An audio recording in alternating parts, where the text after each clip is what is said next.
Okay guys, सभी को very very good evening मेरी तरफ से। I hope all of you doing good. सभी लोग एकदम बढ़िया है, जोरदार है, तूफानी है, ताबड़तोड़ है, छा रहे मचा रहे। सबकी लाइफ एकदम जोरदार चालू है, किसी की भी लाइफ में कोई भी चीज की कमी नहीं है और सब एकदम धुआंधार तरीके से मचा रहे। So welcome to accounting standards premier league. और आज के इस सेशन में अकाउंटिंग स्टैंडर्ड्स प्रीमियर लीग में हम लोग अकाउंटिंग स्टैंडर्ड 9 का जो लेक्चर नंबर 2 है वो करने वाले हैं। तुरंत स्टार्ट करते हैं इसको विदाउट वेस्टिंग एनी टाइम। इसके नोट्स आपको मेरे टेलीग्राम चैनल पे मिल जाएंगे। टेलीग्राम चैनल की लिंक आपको नोट्स में मिल जाएगी। टेलीग्राम चैनल की लिंक आपको कमेंट्स में मिल जाएगी, नोट्स में नहीं, ठीक है। तो टेलीग्राम चैनल की लिंक आपको कमेंट्स में मिल जाएगी, वहां से आप मेरा टेलीग्राम चैनल ज्वाइन करके ये नोट्स वगैरह पूरे पा सकते हो वहां से। चलिए, तो अब सर ये इसका जो लेक्चर 1 हुआ था, लेक्चर 1 में हमने कहां तक चीजें पढ़ी थी? We studied things up until instalment payments. Yes sir, ये इंस्टॉलमेंट पेमेंट्स तक आपने हमको सारी चीजें पढ़ाई थी कि जो इंस्टॉलमेंट पेमेंट्स वगैरह होते हैं, in case of instalment payments हमने रेवेन्यू रिकॉग्निशन कैसे करना चाहिए। इंस्टॉलमेंट पेमेंट्स का कॉन्सेप्ट क्या था कि आप पहले पार्ट बाय पार्ट, आप जो परचेजर हो वो सेलर को पार्ट बाय पार्ट पेमेंट करते हो। सेलर के पास एक बार पूरी पेमेंट आ जाती है, उसके बाद वो आपको गुड्स डिलीवर करता है। जिसका एक क्लासिक एग्जांपल हमने यहां पे लिया था किसी बिल्डिंग वगैरह का, ठीक है, कि सेलर क्या एक बिल्डर है, वो बिल्डिंग में आपको क्या बेच रहा है? एक अपार्टमेंट बेच रहा है। अब अपार्टमेंट के लिए आप क्या करते हो? 2 करोड़, 2.5 करोड़, 5 करोड़ का अपार्टमेंट लिया तो आप उसका पेमेंट धीरे धीरे करते हो इंस्टॉलमेंट्स में। जैसे ही आपने उसको पूरा पेमेंट कर दिया तो क्या चीज हो जाता है? ये सेलर जो है ना, वो आपको यहाँ पे क्या ट्रांसफर कर देता है? वो आपको यहाँ पे ओनरशिप ट्रांसफर कर देता है। इन दिस केस ये सेलर इसका रेवेन्यू कब रिकॉग्नाइज करेगा? तो इन्होंने बोला है इस केस में वो रेवेन्यू रिकॉग्नाइज करेगा जब उसको पूरी इंस्टॉलमेंट्स मिल जाती है, तब जब उसको फाइनल पूरा पेमेंट मिल गया ना, तब वो रेवेन्यू रिकॉग्नाइज करेगा। तो बोले on receipt of final instalment seller will deliver goods to buyer, revenue will be recognised at this point of time. इस पॉइंट ऑफ टाइम पे रेवेन्यू को रिकॉग्नाइज किया जाएगा, ठीक है। और इसमें एक और चीज बोली थी कि अगर आपके एक्सपीरियंस के अनुसार आपको समझता है कि आपके धंधे में एक मेजॉरिटी पेमेंट आ चुका है, ये अपार्टमेंट से रिलेटेड आपको 80% पेमेंट आ चुका है, 85% पेमेंट आ चुका है, बचा हुआ 15% आने में कोई ऐसा हमको डाउट नहीं है, कोई अनसर्टेनिटी नहीं है, तो बोले जब आपके पास एक सिग्निफिकेंट अमाउंट भी रिसीव हो गया ना, तभी भी आप क्या कर सकते हैं? रेवेन्यू रिकॉग्नाइज कर सकते हैं। तो based on experience revenue can also be recognised when significant portion of the deposits are received. तो बोले डिपॉजिट के जब आपके सिग्निफिकेंट पोर्शन भी रिसीव हो गए ना, तभी भी आप क्या कर सकते हो? रेवेन्यू रिकॉग्नाइज कर सकते हो आपके एक्सपीरियंस के अनुसार। बिल्कुल सही बात।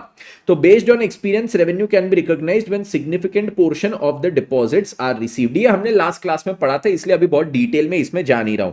आज की क्लास में हम लोग कहां से पढ़ेंगे? आज की क्लास में हम लोग नेक्स्ट पॉइंट पढ़ेंगे, रेवेन्यू रिकॉग्निशन पढ़ रहे हैं from sale of goods. Revenue recognition from sale of goods का जो नेक्स्ट केस आता है मेरा, वो है इंस्टॉलमेंट सेल्स। अब ये दो पॉइंट्स ना बच्चों को कंफ्यूजिंग लगते हैं। सबसे पहले इंस्टॉलमेंट पेमेंट्स और दूसरा जो यहां पे अभी मैं पढ़ा रहा हूं दैट इज इंस्टॉलमेंट सेल्स। ये नाम के थ्रू बच्चों को कंफ्यूजिंग लगते हैं, बट दोनों बहुत अलग अलग चीज है। इंस्टॉलमेंट पेमेंट्स में अभी हमने क्या पढ़ा? परचेजर सेलर को पहले पूरा पेमेंट करता है, उसके बाद सेलर वो गुड्स उसको ट्रांसफर करता है, ओनरशिप ट्रांसफर करता है, रिस्क रिवॉर्ड ट्रांसफर करता है एंड एवरीथिंग। इंस्टॉलमेंट सेल्स के केस में क्या है? ये जो सेलर है ये सबसे पहले गुड्स तो तुरंत सबसे पहले डे 1 पे गुड्स को ट्रांसफर कर देगा, ओनरशिप, रिस्क, रिवॉर्ड्स वगैरह सब। बट ये जो परचेजर है ये गुड्स खरीदने के बाद इसका पेमेंट धीरे धीरे धीरे धीरे करते रहेगा।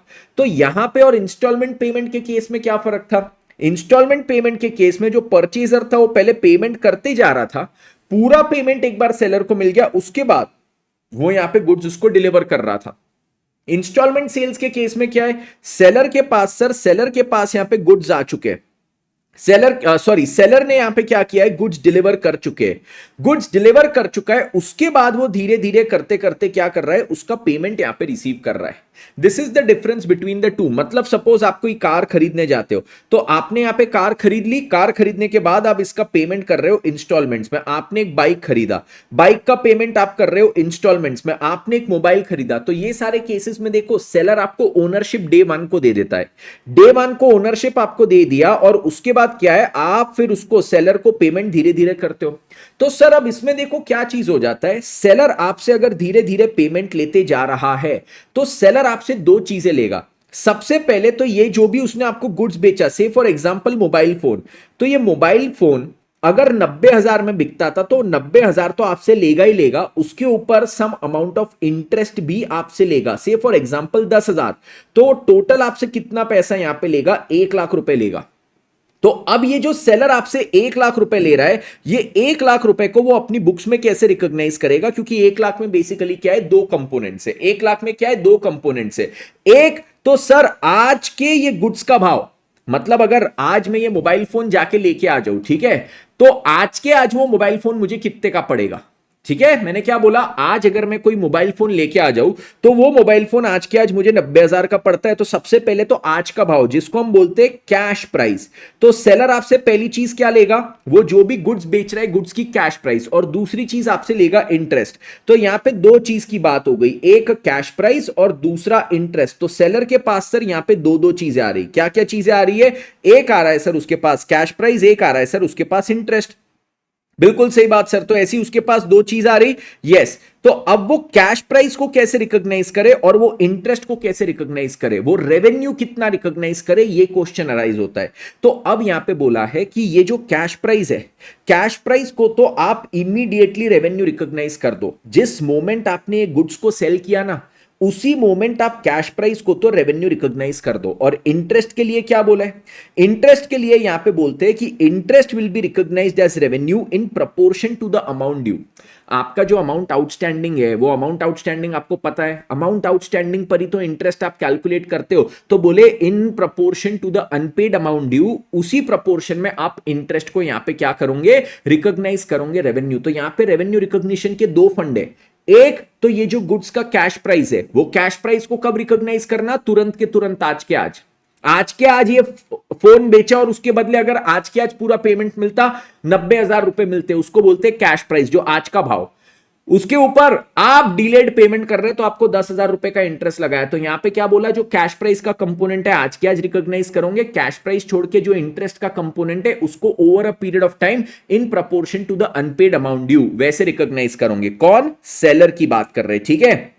तो यहां पे दो चीज आई टोटल कंसिडरेशन में, एक तो कैश प्राइस आया और एक इंटरेस्ट आया। ऐसी दो चीज। कैश प्राइस के लिए क्या बोले, कैश प्राइस को रिकॉग्नाइज कर लेने का इमीडिएटली। और इंटरेस्ट के लिए क्या बोलते हैं, इंटरेस्ट को आप over a period of time recognise करोगे। रेवेन्यू रिकॉग्नाइज्ड, ये सॉरी कहां गया interest, interest will be recognised as revenue in proportion to the amount due. ये गया सबके दिमाग में? ठीक है सर। अब इसके बाद नेक्स्ट एक और प्रकार का आता है सब्सक्रिप्शन रेवेन्यू। सब्सक्रिप्शन रेवेन्यू में अभी मैं आपको जैसे बताऊं, आपका न्यूज़पेपर, ठीक है, न्यूज़पेपर हमारे घर पे सर रोज एक या दो न्यूज़पेपर आते हैं। हम न्यूज़पेपर वाले भैया को बोलते हैं, भैया हमारे घर पे ये दो, एक इंग्लिश वाला, एक हिंदी वाला न्यूज़पेपर भिजवा देना। वो रोज भिजवा देता है। अब उसके पास तो 10 न्यूज़पेपर्स है, वो आपको क्या करता है, 10 में से जो दो आपको चाहिए वो आपको भिजवा देता है। अब मैं उसको बोलता हूं कि भैया मैं ना तेरे को मंथली पेमेंट करते जाऊंगा या एनुअली पेमेंट करते जाऊंगा। तो मैं उसको क्या करता हूं, एक एनुअली 12 महीने का पेमेंट करता हूं।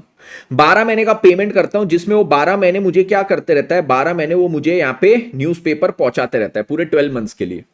अब वो न्यूज़पेपर वाले के पॉइंट ऑफ व्यू से वो रेवेन्यू कैसे रिकॉग्नाइज करेगा, how will he recognise revenue इस चीज का, क्योंकि मैं यहां पे क्या कर रहा हूं, सब्सक्रिप्शन बेसिस पे उससे गुड्स ले रहा हूं।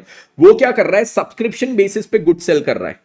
मैंने 2 पेपर सब्सक्राइब किए, मेरे पास 2 आएंगे। मेरे नेबर ने 5 पेपर सब्सक्राइब किए, उसके पास 5 आएंगे। सेम यहां पे आता है मैगजीन्स का। हम लोग काफी मैगजीन्स को भी सब्सक्राइब कर सकते हैं। तो ये जो मैगजीन्स के पब्लिकेशन होते हैं, इनके पास भी क्या है, सब्सक्रिप्शन बेसिस पे रेवेन्यू आ रहा है, सब्सक्रिप्शन मॉडल। तो सब्सक्रिप्शन मॉडल पे अगर इनके पास रेवेन्यू आ रहा है, तो सर ये रेवेन्यू का रिकॉग्निशन क्या कैसे रहेगा? तो ये रेवेन्यू का रिकॉग्निशन के लिए यहां पे बोलते हैं, अगर आप हर महीने जो गुड्स की वैल्यू डिलीवर कर रहे हो, वो न्यूज़पेपर वाले भैया अगर मेरे को पूरे 12 महीने तक गुड्स की वैल्यू इक्वल दे रहे हैं, पहले मैंने 500, दूसरे मैंने 500, तीसरे मैंने 500, हर महीने 500 रुपए के गुड्स दे रहे हैं, तो बोले revenue recognised on straight line basis. आप रेवेन्यू को स्ट्रेट लाइन बेसिस पे रिकॉग्नाइज करोगे। कौन? न्यूज़पेपर वाले भैया। और अगर बोले if goods vary in value, हर महीने आप किसी महीने 700 रुपए के न्यूज़पेपर दे रहे हो, किसी महीने 300 रुपए के, किसी महीने 600 रुपए के, किसी महीने 800 रुपए, तो ये जो मेरे को ये गुड्स दे रहे हैं, वो गुड्स की वैल्यू वेरी होते जा रही है। तो बोले in that case in proportion to the sale value, आपकी हर महीने की सेल वैल्यू देखो 700, 300, 600, 800, तो ये बोले ये जो सेल वैल्यू है ना, इसके प्रपोर्शन में आप क्या करोगे, इसके प्रपोर्शन में आप रेवेन्यू रिकॉग्नाइज करोगे। In proportion to this you will recognise revenue. Everybody clear with this? Everybody clear, 100% clear? हाँ सर, इसके प्रपोर्शन में हम यहाँ पे रेवेन्यू रिकॉग्नाइज करेंगे। तो सब्सक्रिप्शन रेवेन्यू के लिए क्या कहते हैं कि अगर आप गुड्स जो दे रहे हो वो इक्वल वैल्यू के, तो स्ट्रेट लाइन बेसिस पे रेवेन्यू रिकॉग्नाइज करना। कौन सी बेसिस पे? स्ट्रेट लाइन बेसिस पे आप रेवेन्यू रिकॉग्नाइज करोगे। अगर आप जो गुड्स दे रहे हो वो वेरी करते, दोज वेरी इन वैल्यू, तो आप क्या करोगे? In proportion to sales value यहां पे रेवेन्यू रिकॉग्नाइज करोगे। ये किस चीज की बात हो गई? ये हो गया यहां पे सब्सक्रिप्शन रेवेन्यू की बात। ये चीज सभी को क्लियर? काय की बात हो गई? Subscription revenue. और उसके बाद लास्ट में एक और आता है सेल ऑफ गुड्स का केस। सेल ऑफ गुड्स का केस जो नेक्स्ट आता है वो होता है स्पेशल ऑर्डर। स्पेशल ऑर्डर मतलब क्या है समझिए। मैं यहां पे क्या करता हूं, मैं यहां पे जैकेट्स बनाता हूं। ये जैकेट्स बनाना, मोदी जैकेट्स बनाना, ये मेरा रोज का काम है, ठीक है।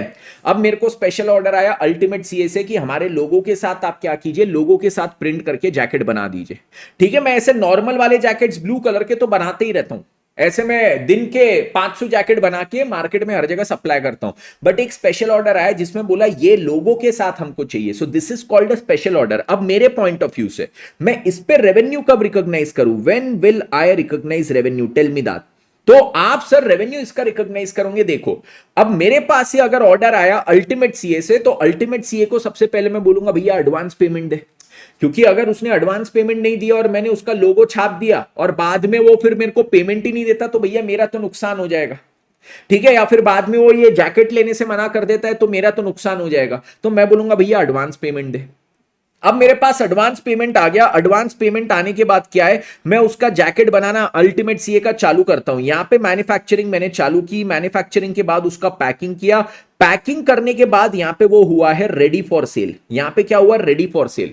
तो ये लोग बोलते हैं कि जब आपके गुड्स रेडी फॉर सेल हुए ना, तब जाके आप रेवेन्यू रिकॉग्नाइज करोगे, भले ही आपको एडवांस पहले से मिल चुका हो। यहां पे रेवेन्यू रिकॉग्नाइज नहीं करने का।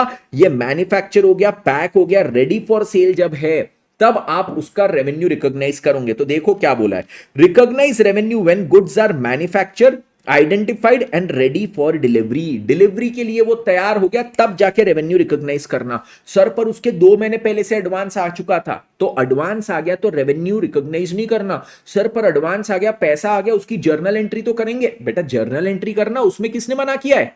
तू जर्नल एंट्री कर। जर्नल एंट्री तेरी यहां पे क्या हो जाएगी? Cash bank account debit. तेरा कैश बैंक डेबिट होगा टू एडवांस। टू एडवांस के नाम से तू रिकॉर्ड कर। जिसने भी एडवांस फ्रॉम अल्टीमेट सीए ऐसा रिकॉर्ड कर दे, advance from UCA, ultimate CA से एडवांस आए, इस चीज को रिकॉर्ड कर, है ना। इस चीज को यहां पे क्या कर दे लाला, रिकॉर्ड कर दे, सिंपल सी बात। तो ये क्या है, तूने क्या यहां पे रेवेन्यू रिकॉग्नाइज किया बेटा? नहीं, तूने यहां पे क्या किया, तूने इसको एडवांस के तौर पे लिख लिया। आपने क्या किया, इसको एडवांस के तौर पे लिखे। तो ये लोग भी बोलते हैं कि बेटा जब एडवांस आया हो तो वो रेवेन्यू नहीं है, वो लाइबिलिटी है। आपका जब गुड्स क्या हो गया, मैन्युफैक्चर हो गया, हाँ मैन्युफैक्चर हो गया, अब आइडेंटिफाई, ये अल्टीमेट सीए के जैकेट से, और वो रेडी फॉर डिलीवरी हो गए, तब जाके मैं उसका रेवेन्यू रिकॉग्नाइज कर सकता हूं।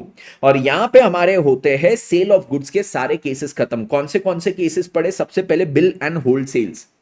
कस्टमर ने बोला था भाई सब ठीक है, मैं टाइटल एक्सेप्ट करता हूं, एवरीथिंग एवरीथिंग एवरीथिंग, मेरे सेलर के पॉइंट ऑफ व्यू से goods are manufactured, identifiable, ready for delivery. मैंने उसको टाइटल ट्रांसफर कर दिया, परचेजर ने टाइटल ले लिया।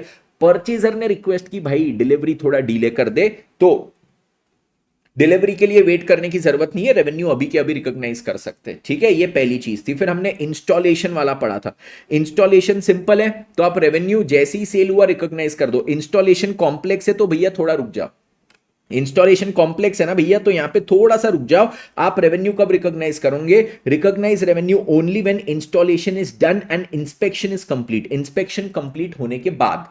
नेक्स्ट चीज क्या है, सेल ऑन अप्रूवल की बात करते हैं। सेल ऑन अप्रूवल के लिए क्या था, मैंने गुड्स दिए थे, सामने वाला अप्रूव करेगा उसको, ठीक है। तो सर अब इसका रेवेन्यू कब रिकॉग्नाइज करना? 4 में से एक चीज हो जाती थी तब। पहली चीज क्या थी, एक्सप्रेस अप्रूवल आ जाना चाहिए सामने वाले से, या फिर ऐसा कोई उसने काम करना चाहिए जिससे ये प्रूव हो जाए कि उसने गुड्स को अडॉप्ट कर लिया। Buyer doesn't act adopting the goods. बोले time period for rejection has elapsed. देखो उसने एक्सप्रेस अप्रूवल भी नहीं दिया, या फिर उसने कोई ऐसा एक्ट भी नहीं किया जिससे मेरे को समझ जाए कि गुड्स उसने अप्रूव किए। जैसे मैंने आपको बोला था कि मैंने उसको फ्रूट्स भेजे, फ्रूट से वो जूस बनाने के लिए उसको यूज कर लिया अपने प्रोडक्शन में, उसका काम है जूस बनाना मास स्केल पे, तो उसने फ्रूट्स को यूज कर लिया जूस बनाने के लिए। तो he did an act adopting the goods, उसको अच्छे लगे तभी उसने यूज किया ना। So this is an act adopting the goods. या फिर मैंने जो उसको टाइम पीरियड दिया था रिजेक्शन के लिए वो खत्म हो गया, या फिर where time period is not fixed, reasonable time has elapsed. अगर एक टाइम पीरियड फिक्स नहीं किया था तो एक रीजनेबल टाइम तो होता है ना हर इंडस्ट्री में कि इतने दिन तक भैया तुम रिजेक्ट कर सकते हो, वो खत्म हो गया तो आप यहां पे क्या कर दोगे, रेवेन्यू रिकॉग्नाइज कर दोगे। चारों में से कोई भी एक चीज हो गई, आप रेवेन्यू रिकॉग्नाइज करो। सेल ऑन अप्रूवल के बाद कंसाइनमेंट सेल्स, जिसमें मेरे गुड्स किसके पास जा रहे थे, मेरे एजेंट के पास, जिसको हम बोलते हैं कंसाइनी। तो सर आपने जब कंसाइनी को गुड्स भेजे तब क्या रेवेन्यू रिकॉग्नाइज करना, नहीं, यहां पे नहीं करने का। क्यों? क्योंकि रिस्क एंड रिवॉर्ड यहां पे ट्रांसफर नहीं हुए। रिस्क एंड रिवॉर्ड तो सर जब आउटसाइड किसी थर्ड पार्टी को जाता है, ये जब किसी कस्टमर को जाता है, eight that point of time क्या होगा, eight that point of time मेरा यहां पे रेवेन्यू रिकॉग्नाइज हो जाएगा। Eight that point of time मेरा यहां पे रेवेन्यू रिकॉग्नाइज होगा जब रिस्क एंड रिवॉर्ड मेरे ट्रांसफर होते हैं। मेरे एजेंट के पास गया तब तो रिस्क एंड रिवॉर्ड मेरे ही पास है ना, मेरे एजेंट के पास यहां पे चले गया तो रिस्क एंड रिवॉर्ड तो मेरे ही पास है। तो तब क्या मैंने रेवेन्यू रिकॉग्नाइज करना है, नहीं। जब किसी कस्टमर के पास आउटसाइड थर्ड पार्टी को रिस्क रिवॉर्ड चले गया तब रेवेन्यू रिकॉग्नाइज करना। कैश ऑन डिलीवरी सेल्स में क्या पढ़े थे, मेरे एजेंट के पास क्या आ जाता है, सर आपके एजेंट के पास अगर कैश आ गया रेवेन्यू रिकॉग्नाइज करो। But sir cash on delivery sales में रिजेक्शन भी तो होता है, कैश ऑन डिलीवरी सेल्स में क्या होता है, रिजेक्शन होता है। तो सर अगर कैश ऑन डिलीवरी सेल्स में यहां पे रिजेक्शन हो रहा है तो फिर क्या होगा, सर रिजेक्शन होगा तो क्या मैंने वो रिजेक्शन इन द सेंस वो कस्टमर रिटर्न भी तो कर सकता है, तो क्या मैंने रेवेन्यू रिकॉग्निशन को पोस्टपोन करने का क्या, नहीं। आपके सर वो एजेंट के पास कैश आ गया, आप रेवेन्यू रिकॉग्नाइज करो। और आपको आपके धंधे के एक्सपीरियंस के बेसिस पे पता होगा ना कि ये कितना परसेंट रिटर्न आता है, कस्टमर कितना परसेंट रिटर्न करते, तो वो धंधे के एक्सपीरियंस के बेसिस पे एक एस्टिमेट निकालो और उतना प्रोविजन आप अलग से रिकॉग्नाइज करके रखो। बट रेवेन्यू रिकॉग्निशन को उसके कारण अफेक्ट नहीं होने देंगे, रेवेन्यू रिकॉग्निशन अपना कर लेने का। फिर आता है sale and repurchase agreement. Sale and repurchase agreement, मैं आपको गुड्स बेचा, याद है ये तेजस सर ने आपको स्टूडेंट को गुड्स बेचा था, आपको गुड्स बेचा, आपसे 1 करोड़ ले लिया, आप डर गए थे, सर मैं ये गुड्स का क्या करूं, मुझे इसका काम ही नहीं है। मैंने बोला नहीं बेटा फिर भी रखना तो पड़ेगा तेरे को गुड्स, तो मैंने तुमको गुड्स दिया था, तुमसे 1 करोड़ रुपए ले लिया था, मैंने बोला बेटा गुड्स तो तेरे को रखना पड़ेगा। आपने बोला सर मेरे को काम नहीं है, मैंने बोला रख।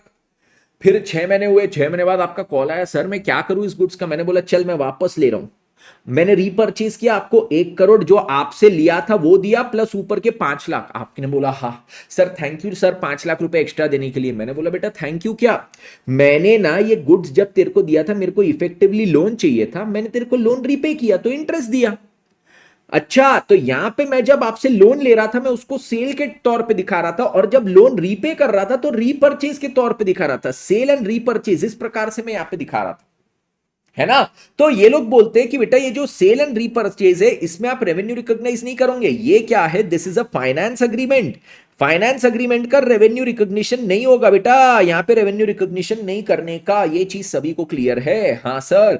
नेक्स्ट चीज उसके बाद क्या पड़ी थी, सेल टू इंटरमीडियरीज। जैसे कोई होता है से फॉर एग्जांपल महिंद्रा या फिर कोई भी 2 व्हीलर 4 व्हीलर मैन्युफैक्चरर, ये लोग क्या करते हैं, इनके डीलर्स होते हैं जो शोरूम खोल के रखते हैं, वो डीलर को ट्रांसफर करते हैं, डीलर फिर कस्टमर को गुड्स बेचते हैं। हाँ सर हाँ ये चीज होती है। तो बोले यहां पे रेवेन्यू, ये जो मैन्युफैक्चरर है ये मैन्युफैक्चरर रेवेन्यू कब रिकॉग्नाइज करेगा, बोले अगेन फोकस करना है रिस्क एंड रिवॉर्ड्स कहां ट्रांसफर हुए। अगर आपने तुरंत ये डीलर को ही रिस्क एंड रिवॉर्ड्स ट्रांसफर कर दिए तो यहीं पे रेवेन्यू रिकॉग्नाइज कर दो, आगे तक रुकने की कोई जरूरत नहीं, कोई गुंजाइश नहीं, यहीं पे रेवेन्यू रिकॉग्नाइज करने का। ठीक है, तो यहां पे आप क्या करोगे, रेवेन्यू रिकॉग्निशन कर दोगे। ओके, अगर डीलर को आपने ट्रांसफर कर दिया है ओनरशिप, रिस्क एंड रिवॉर्ड सारी चीजें, यस, तो रेवेन्यू रिकॉग्निशन यहीं पे होगा। सर अगर ये जो डीलर है ये इफेक्टिवली आपका एजेंट है, मतलब ये अगर मेरा एजेंट है, कंसाइनी है, तो मैंने इसको क्या रिस्क एंड रिवॉर्ड्स ट्रांसफर किया है क्या, नहीं सर आपने इसको रिस्क एंड रिवॉर्ड्स ट्रांसफर नहीं किया है। तो फिर सर रिस्क एंड रिवॉर्ड्स कहां पे ट्रांसफर होंगे, अल्टीमेट कस्टमर को रिस्क एंड रिवॉर्ड्स ट्रांसफर होंगे। तो फिर आप क्या करोगे मुझे बताइए, आप सर यहीं पे रेवेन्यू रिकॉग्नाइज करोगे। You will recognise revenue when the risk and rewards are transferred to the final customer. इसके बाद हमने क्या चीज पढ़ी थी, इंस्टॉलमेंट पेमेंट, जो अभी भी स्टार्टिंग में मैंने आपको कराया। क्या चीज था कि ये जो बायर होता है, परचेजर, वो पेमेंट करते रहता है सेलर को, और जब फाइनल पेमेंट आ जाता है सेलर के पास, ये फाइनल पेमेंट आने के बाद सेलर क्या करता है, इसको गुड्स ट्रांसफर करता है। बायर को गुड्स यहां पे क्या करेगा, बायर को यहां पे गुड्स ट्रांसफर कर देगा। तो बोले यहां पे रेवेन्यू रिकॉग्निशन कब करना, जब आपके पास फाइनल यहां पे इंस्टॉलमेंट आ गया। तो seller will recognise revenue when he receives the final instalment, या फिर उसके बिजनेस के एक्सपीरियंस के बेसिस पे उसको अगर ये लगता है कि क्या चीज है यहां पे सिग्निफिकेंट पोर्शन ऑफ रेवेन्यू उसने कलेक्ट कर लिया है, तो फिर वो सिग्निफिकेंट पोर्शन कलेक्ट करके भी, जब उसका सिग्निफिकेंट पोर्शन कलेक्ट होता है तभी भी वो रेवेन्यू रिकॉग्नाइज यहां पे कर सकता है। ठीक है, तभी भी वो रेवेन्यू रिकॉग्नाइज कर सकता है। नेक्स्ट इसके बाद क्या चीज है, इसके बाद इंस्टॉलमेंट सेल्स हमने पढ़े। इंस्टॉलमेंट सेल्स में पहले गुड्स ट्रांसफर कर देते, ओनरशिप ट्रांसफर हो जाती है, पैसे धीरे धीरे आते रहते। तो दो चीजें होती है, अब हम ये परचेजर से एक तो कैश प्राइस लेंगे, गुड्स का भाव अगर आज के आज पेमेंट किया होता तो वो पूरा भाव लेंगे, और साथ ही साथ इंटरेस्ट लेंगे, दो चीजें लेंगे। तो अब कैश प्राइस को रेवेन्यू के तौर पे कब रिकॉग्नाइज करेंगे, कैश प्राइस जो भी है वो तुरंत के तुरंत अभी के अभी कर देंगे रिकॉग्नाइज, और जो इंटरेस्ट है उसको टाइम प्रपोर्शन बेसिस पे धीरे धीरे धीरे धीरे धीरे धीरे करते रहेंगे।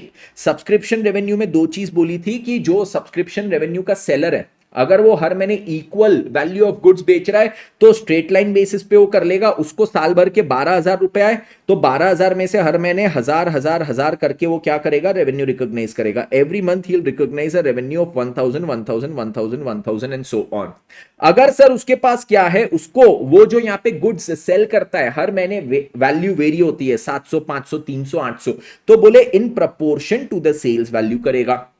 स्पेशल ऑर्डर, जिसमें मैंने जैकेट का एग्जांपल दिया कि अल्टीमेट सीए का स्पेशल ऑर्डर आया, तो सर अल्टीमेट सीए से हमने एडवांस ले लिया, एडवांस लेने के बाद फिर मैन्युफैक्चरिंग चालू की, मैन्युफैक्चरिंग हुआ, फिर उसका क्या किया हमने, फिर उसका पैकिंग किए, पैकिंग के बाद सर यहाँ पे रेडी फॉर डिलीवरी हुआ। तो बोले एडवांस आया तब रेवेन्यू रिकॉग्नाइज नहीं होगा, जब रेडी फॉर डिलीवरी हुआ तभी रेवेन्यू रिकॉग्नाइज आप करोगे। Done sir. इसके बाद फिर क्या चीज है, अब हमने आना है revenue recognition for rendering of service, कि जब आप सर्विसेज देते हो, अगर मैं जैसे यहां पे टीचिंग सर्विस प्रोवाइड कर रहा हूं तो मैंने यहां पे रेवेन्यू रिकॉग्नाइज कब करना, डॉक्टर आपको यहां पे कुछ मेडिकल सर्विस, आपके health related service, checkup related service provide करता है, उन्होंने रेवेन्यू कब रिकॉग्नाइज करना, तो सर्विस जो लोग देते उन्होंने रेवेन्यू कब रिकॉग्नाइज करना। तो आप अगर रेवेन्यू रिकॉग्निशन की स्टार्टिंग की, सॉरी रेवेन्यू की स्टार्टिंग की डेफिनेशन भी देखोगे तो तीन चीजों का हमने पढ़ना था, एक सेल ऑफ गुड्स, दूसरा फिर क्या पढ़ना था सर, दूसरा हमने पढ़ना था रेंडरिंग ऑफ सर्विसेज का रेवेन्यू। तो पहला हमारा कंप्लीट हुआ सेल ऑफ गुड्स, दूसरा अब हम पढ़ेंगे रेंडरिंग ऑफ सर्विसेज का रेवेन्यू। तो जब मैं रेंडरिंग ऑफ सर्विसेज की बात करता हूं, in this case revenue recognition कैसे करना, तो यहां पे देखो, यहां पे भी अगेन वही तीन चीज बोलते हैं जो गुड्स में बोलते थे। गुड्स में भी इन्होंने क्या किया था, तीन क्राइटेरिया बोले थे कि सेल ऑफ गुड्स का बेटा तू रेवेन्यू रिकॉग्निशन करेगा जब परफॉर्मेंस भी कंप्लीट हो गया, मेजरेबिलिटी भी सर्टेन है और कलेक्टेबिलिटी भी सर्टेन है। ये सारी चीजें अगर सर्टेन है, performance complete, measurability certain, कलेक्टेबिलिटी certain, ये तीनों चीज हो गई, तो सेल ऑफ गुड्स का रेवेन्यू रिकॉग्नाइज कर। परफॉर्मेंस, यहां पे सर्विसेज के केस में भी सेम चीज बोलते हैं, रेंडरिंग ऑफ सर्विस में भी यही बोलते हैं। ये तीनों चीज अगर तेरी सेटिस्फाई हो गई ना, तभी तू रेवेन्यू यहां पे रिकॉग्नाइज करेगा।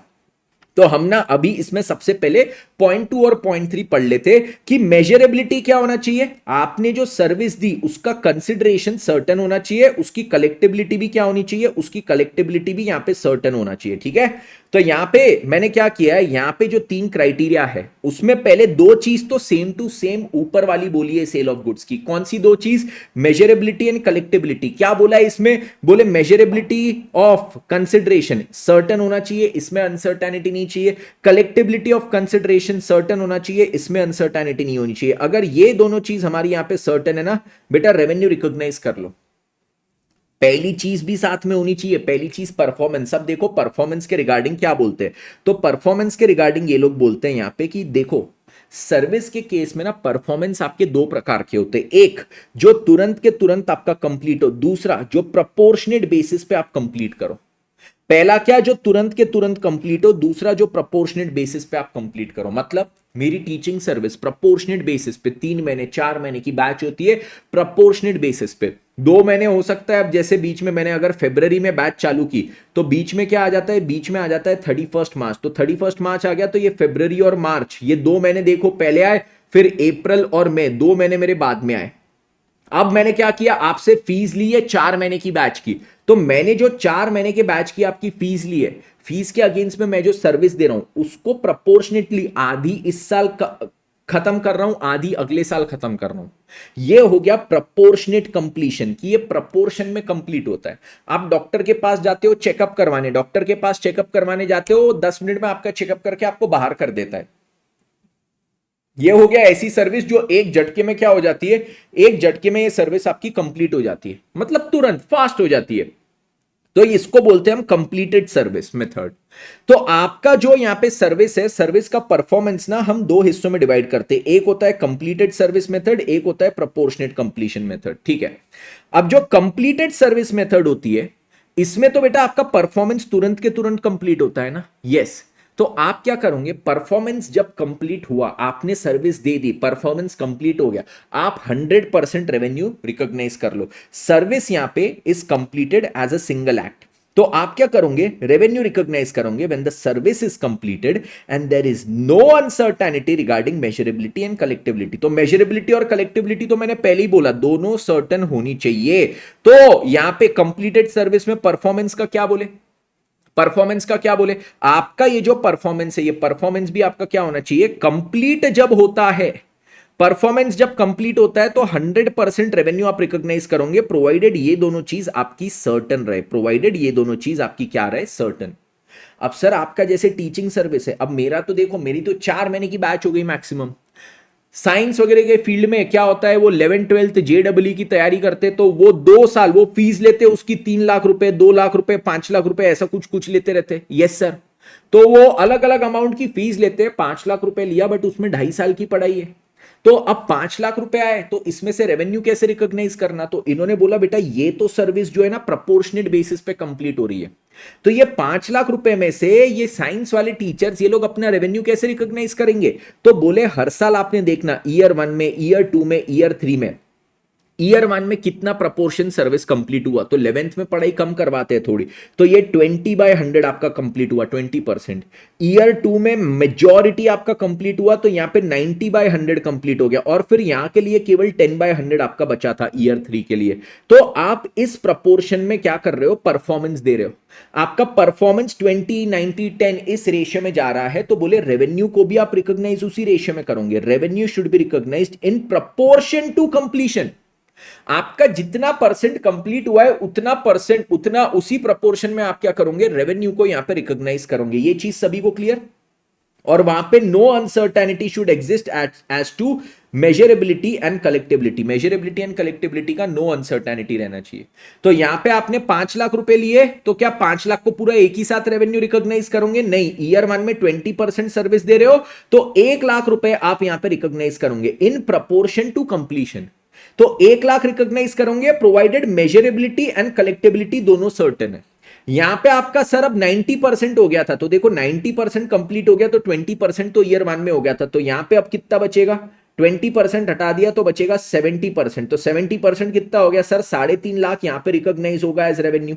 ये रिकॉग्नाइज होगा प्रोवाइडेड मेजरेबिलिटी और कलेक्टेबिलिटी दोनों मेरा सर्टेन है, बिल्कुल सही बात, दोनों सर्टेन। और लास्ट में क्या होगा, लास्ट में सर यहां पे 10% होगा, ठीक है, मतलब कितना हो गया 50,000, प्रोवाइडेड क्या चीज, प्रोवाइडेड मेजरेबिलिटी और कलेक्टेबिलिटी मेरा दोनों यहां पे सर्टेन होना चाहिए। Everybody clear with this, everybody clear, ठीक है, सभी को क्लियर है यहां पे सारी चीजें, everybody clear with this, okay गया सबके दिमाग में, हाँ जी सर ये चीज हमें क्लियर हो गई, everything clear with this.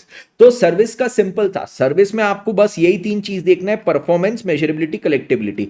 Performance complete हो जाना चाहिए, मेजरेबिलिटी और कलेक्टेबिलिटी ये सर्टेन होना चाहिए। बट सर परफॉर्मेंस भी ना 2 प्रकार के होते हैं, सर्विस आप 2 प्रकार की देते हो, एक जो तुरंत कंप्लीट हो जाए, एक जो over a period of time हो। तो जो तुरंत कंप्लीट हो जाए, जैसे ही आपकी कंप्लीट हुई वैसे ही आप क्या करोगे, जैसे ही आपकी सर्विस कंप्लीट हुई आप उसको यहां पे रेवेन्यू की तौर पे रिकॉग्नाइज करोगे, अगर मेजरेबिलिटी और कलेक्टेबिलिटी सर्टेन है। प्रपोर्शनेट कंप्लीशन जो over a period of time होती है, वहां पे क्या चीज बोले, यहां पे इन्होंने बोले कि आपने क्या चीज करना है, जितना प्रपोर्शन आपका इस साल में सर्विस कंप्लीट हुआ है उतना ही प्रपोर्शन का रेवेन्यू रिकॉग्नाइज करो, प्रोवाइडेड मेजरेबिलिटी और कलेक्टेबिलिटी सर्टेन हो, ठीक है। और लास्ट चीज इस एएस में जो बोलते हैं, मेरे एंटरप्राइज के रिसोर्सेज अगर दूसरे लोग यूज करते, मेरा पैसा वगैरह दूसरे लोग यूज करते, मेरा ज्ञान वगैरह दूसरे लोग यूज करते, तो उससे मेरे को क्या होती है, इनकम, मेरा पैसा यूज किया मैंने, किसी को लोन दिया, या मैंने क्या किया, किसी के डिबेंचर्स में पैसा डाला तो ये मेरे को उससे इंटरेस्ट मिलेगा, मैंने किसी के शेयर्स में पैसा डाला डिविडेंड मिलेगा,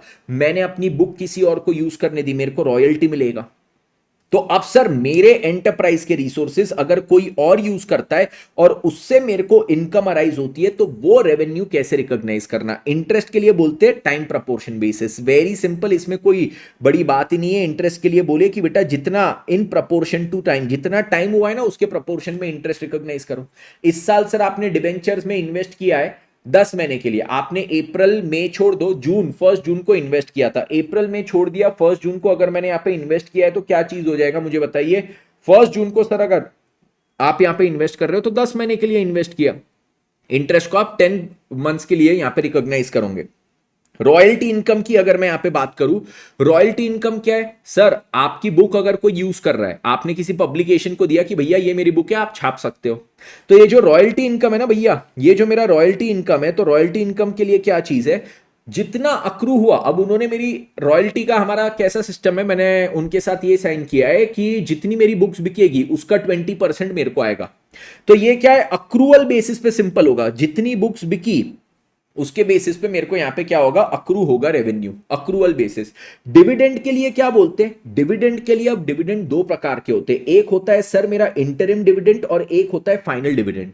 बोले आप यहां पे फोकस करो, डिविडेंड आपको रिसीव करने का राइट कब मिलता है, राइट टू रिसीव आपका इस्टेब्लिश कब होता है। तो सर अगर फाइनल डिविडेंड की बात करूं तो फाइनल डिविडेंड का क्या होता है, पहले तो बोर्ड ऑफ डायरेक्टर्स इसको क्या करते हैं, प्रपोज करते हैं, फिर एनुअल जनरल मीटिंग में जाके क्या होता है, ये शेयर होल्डर्स के द्वारा अप्रूव होता है।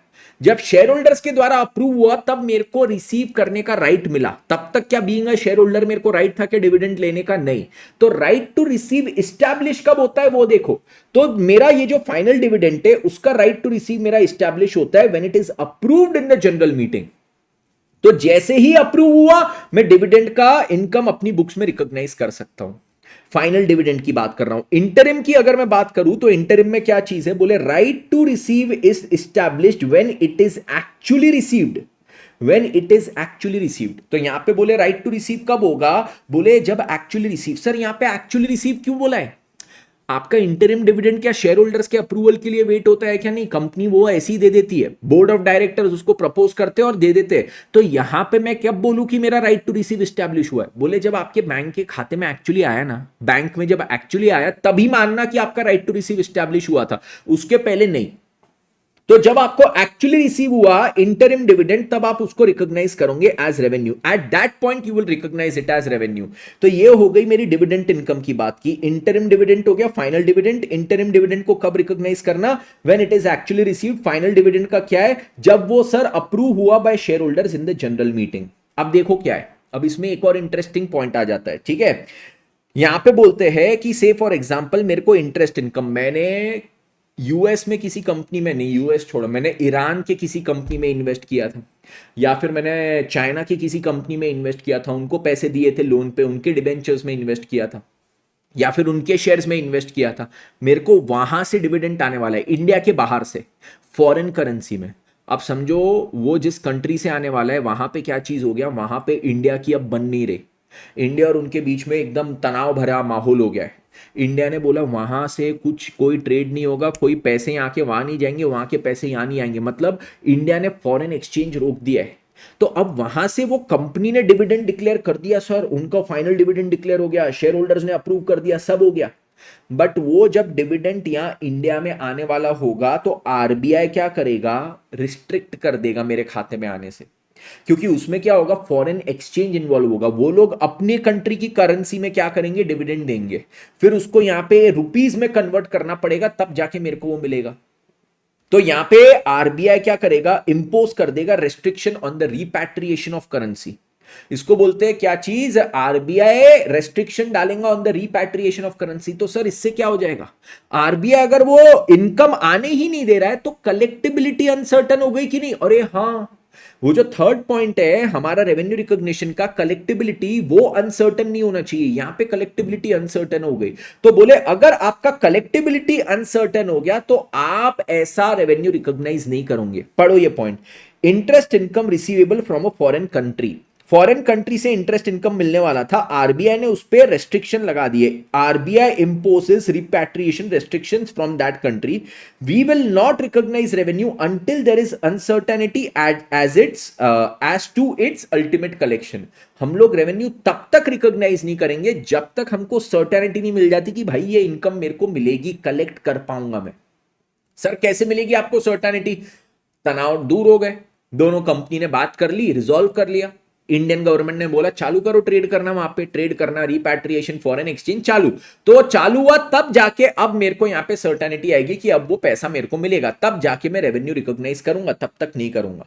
ठीक है, तो यहां पे ये चीज याद रखना कि आपके एंटरप्राइज के रिसोर्सेज अगर कोई और यूज कर रहा है तो उसको रेवेन्यू रिकॉग्नाइज करने के लिए आपको बेसिक दो चीज याद रखनी है। कौन सी दो चीज? एक हो गया सर मेजरेबिलिटी, कि आप वो अमाउंट मेजर कर सको, और दूसरा कलेक्टेबिलिटी। ये कलेक्टेबिलिटी में भी कोई अनसर्टेनिटी नहीं होना, मेजरेबिलिटी कलेक्टेबिलिटी दोनों सर्टन होना, दोनों सर्टन है। इंटरेस्ट को आप करो टाइम प्रपोर्शन बेसिस पे, रॉयल्टी को करो अक्रूवल बेसिस पे, डिविडेंड को when right to receive is established, उसमें इंटरिम डिविडेंड जब खाते में जमा हुआ तभी राइट टू रिसीव एस्टैब्लिश हुआ, फाइनल डिविडेंड जब शेयर होल्डर्स के द्वारा अप्रूव हो गया तब मैं बोलूंगा right to receive is established. Foreign country से आ रहा, अगर रिपैट्रिएशन में कोई रेस्ट्रिक्शन लग चुका है तो अल्टीमेट कलेक्शन उसका अनसर्टन हो गया है, अनसर्टन हो गया तो उसको रोक के रखने का, रेवेन्यू रिकॉग्नाइज नहीं करना। रेवेन्यू केवल तब रिकॉग्नाइज करोगे when the ultimate collection is certain. चलिए सर, इसके साथ क्या हुआ मेरा यहाँ पे AS9 अब पूरा खत्म हुआ। AS9 के क्वेश्चंस करेंगे? यस सर, AS9 के क्वेश्चंस करेंगे। पहले हम एक काम करते, पहले ना हम ICAI स्टडी मटेरियल के क्वेश्चंस यहाँ पे कंप्लीट कर लेते।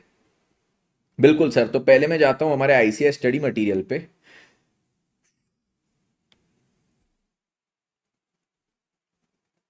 AS9 रेवेन्यू बेस्ड, यहाँ पे है क्या रेवेन्यू बेस्ड?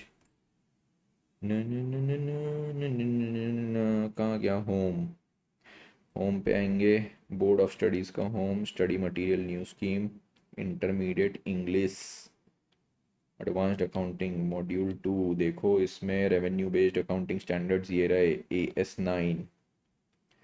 इसके क्वेश्चंस पहले देख लेते।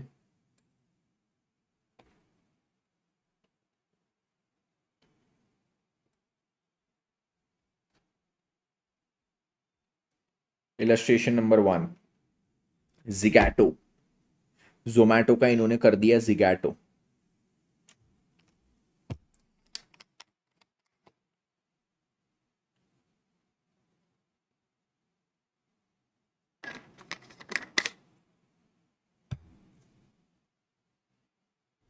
बोले जिगैटो जो है रन्स अ फूड डिलीवरी बिजनेस। बहुत बढ़िया, हम तो समझ ही नहीं पाए ICAI आपने क्या बोला। As per the arrangement, Zigato allows customers to order fruit from local restaurants. ठीक है, order fruit from local restaurants and is responsible for the delivery of the food within the stipulated time. During a particular year, it collects the money on orders made online as under. उनको total price कितना मिला item के लिए? 200 lakh. Delivery charges कितने? 60 lakh. GST उस पे 40 लाख। ठीक है, और टोटल हो गया 300 लाख। तो देखो जोमैटो के पॉइंट ऑफ व्यू से रेवेन्यू क्या होगा? सर जोमैटो क्या है यहाँ पे? इंटरमीडियरी है, एक ऐसा इंटरमीडियरी जो एजेंट के तौर पे काम कर रहा है। एजेंट के लिए आपने बताया था कि sir gross inflow is not the revenue, net inflow is the revenue. मैं नेट इनफ्लो की बात करूं मतलब मैं क्या बोल रहा हूं सर? आप यहां पे बोल रहे हो कि जोमैटो के पॉइंट ऑफ व्यू से ये जो डिलीवरी चार्जेस है, ये जो कमीशन ये लोग चार्ज कर रहे हैं ना, this is the commission that they are charging. Yes sir, तो ये इनके लिए यहां पे होगा रेवेन्यू, ये इनके लिए यहां पे क्या होगा? Revenue. This will be the revenue for them. तो ये क्या हो जाएगा? Total price for the food item. क्या ये इनका रेवेन्यू है? नहीं सर, ये total price of the food item इनका रेवेन्यू नहीं है, जो डिलीवरी चार्जेस है वो इनका रेवेन्यू है। अब सर डिलीवरी चार्जेस इनका 60 लाख है। अब देखो क्वेश्चन क्या है वो भी एक बार पढ़ ही लेते हैं। Zigato has received 300 lakhs for the above orders from customers and these orders were delivered to the customers in stipulated time. How much revenue should be recognized by restaurants and how much revenue should be recognized by Zigato? तो restaurants ने कितना revenue यहाँ पे recognize करना चाहिए और ये यहाँ पे Zigato मतलब Zomato ने कितना revenue यहाँ पे recognize करना चाहिए? तो सर restaurant का जो customer से पैसा आया माइनस जोमैटो का कमीशन, वो हो गया हमारा किसका? रेस्टोरेंट का रेवेन्यू। वो किसका रेवेन्यू हो गया? रेस्टोरेंट का रेवेन्यू। जो टोटल पैसा आया माइनस दिस थिंग, क्या चीज, minus the commission of Zomato, वो रेस्टोरेंट का रेवेन्यू हो गया। जोमैटो का रेवेन्यू यहाँ पे रहेगा द अमाउंट ऑफ कमीशन। तो यहाँ पे बोले है therefore restaurant undertakes the principal, ये दिया है इन्होंने, ये एक important point, Zomato is acting as an agent. Zomato क्या है यहाँ पे, एजेंट है। Hence it can only recognise revenue relating to that activity, तो वो केवल उस एक्टिविटी से रिलेटेड रेवेन्यू यहाँ पे रिकॉग्नाइज कर सकता है। Revenue of Zigato therefore is 60 lakhs, whereas the revenue for restaurants will be 200 lakhs। ये चीज सभी को क्लियर? हाँ सर क्लियर। और एक और चीज इन्होंने बोला है कि जो जीएसटी था, जीएसटी किसी का भी रेवेन्यू रहेगा क्या? नहीं। It may be noted that GST of 40 lakhs is a liability payable to the government, that is a third party, hence it cannot become a part of the revenue। Okay sir, चलो next उस पे आएंगे। Next उस पे क्या है, अब ये ट्रिप डील यहाँ पे बात कर रहे हैं, ठीक है, तो ये भी सेम ही एग्जाम्पल वगैरह है आपका, ठीक है, वो पढ़ लेना। इलस्ट्रेशन नंबर 2 पे आएंगे। इलस्ट्रेशन नंबर 2 में ये लोग क्या बोलते हैं, देखिए illustration 2, AB sells goods to CD on 1st March 2021। CD is having significant cash flow issues since the last few months, however it is trying to raise funding through bank loan to be able to run its operations in future। तो बोले it is trying to raise funding through bank loan to be able to run its operations in future। ठीक है, इनको क्या है, significant cash flow issues, it is trying to raise funding through bank loan to be able to run its operation। On 5th May, CD is able to seek the funding and is expected to be able to pay for the goods in future। At the time of sale, it is difficult for AB to ascertain whether it will be able to collect the amount। अच्छा ठीक है, मेरे को एक बार question वापस पढ़ना पड़ेगा, मेरा ध्यान ही पूरा भटक गया। AB CD को गुड्स बेचता है, फिर CD, अच्छा ठीक है, ओके, CD के पास सिग्निफिकेंट कैश फ्लो इशू है। It is trying to raise funding through bank loan to be able to run its operation in future. On 5th May, CD is able to seek the funding. और यहाँ पे goods कब cell हुए, 1st March को, इसको funding कब मिल रही है, 5th, and is expected to pay for the goods in future. ठीक है, तो 5th मई को इसको फंडिंग मिली है। At the time of sale, sale जो हुआ था 1st मार्च को, it is difficult for AB to ascertain whether it will be able to collect the amount from CD due to poor financial conditions. Explain how the recognition of revenue should be done. बिल्कुल सही बात sir, देखो performance यहाँ पे हो चुका है, measurability यहाँ पे, इन दोनों की कोई दिक्कत नहीं है। बात ये क्वेश्चन में कलेक्टिबिलिटी है। कलेक्टिबिलिटी की बात क्या है कि sir eight the time of performance, जब ये परफॉर्मेंस हो रहा है, रिस्क एंड रिवॉर्ड्स ट्रांसफर हो रहा है, ये ओनरशिप ट्रांसफर हो रही है, ठीक है, ये जब हो रहा है sir eight this point of time, अगर अल्टीमेट कलेक्शन अनसर्टन रहे eight this point of time, eight the time of performance, इस टाइम पे अगर अल्टीमेट कलेक्शन हमारा क्या रहे, अनसर्टन रहे, तो सर हमने रेवेन्यू को डिफर करना है। कब तक डिफर करना है, जब तक सर्टेनिटी नहीं आती है। जब तक सर्टेनिटी नहीं आती। सर्टेनिटी हमको कब आई सर, सर्टेनिटी आ गई 5th मई को, जब इसको फंडिंग वगैरह मिल गई। तो at that point of time certainty आई, तो हमारी तीनों कंडीशन फुलफिल हुई, तो तब जाके AB रेवेन्यू रिकॉग्नाइज करेगा। तो यहां पे बोलते in the above case, AB should not recognize any revenue on 1st of March and until that uncertainty of recovery is clear। Hence, the revenue can only be recognized by AB on 5th of May। ये लोग revenue कब recognise करेंगे, on 5th of May, क्योंकि CD के पास funding आई थी 5th May को, उसके बाद अब वो पेमेंट कर देगा, उसकी सर्टेनिटी आ गई है। Inventory transferred to CD until that date is required to be shown as its own inventory। ठीक है, यस। तो वो जो उन्होंने यहाँ पे गुड्स भी ट्रांसफर किए थे ना सर, गुड्स तो ट्रांसफर हो चुके हैं, पर अल्टीमेट कलेक्शन नहीं है, तो आप बोल रहे रेवेन्यू रिकॉग्निशन नहीं कर सकते। पर सर गुड्स तो ट्रांसफर हो चुके हैं, तो क्या करेंगे, उसको खुद के ही गुड्स दिखाएंगे, ऐसा दिखाएंगे goods lying with customer, goods lying with customer के नाम से, बट इसको मेरे ही गुड्स दिखाएंगे, क्योंकि मैं इसका रेवेन्यू 5th मई तक यहां पे रिकॉग्नाइज नहीं कर सकता था। ठीक है, यस। फिर उसके बाद अगली चीज, इलस्ट्रेशन नंबर 3 पे आएंगे।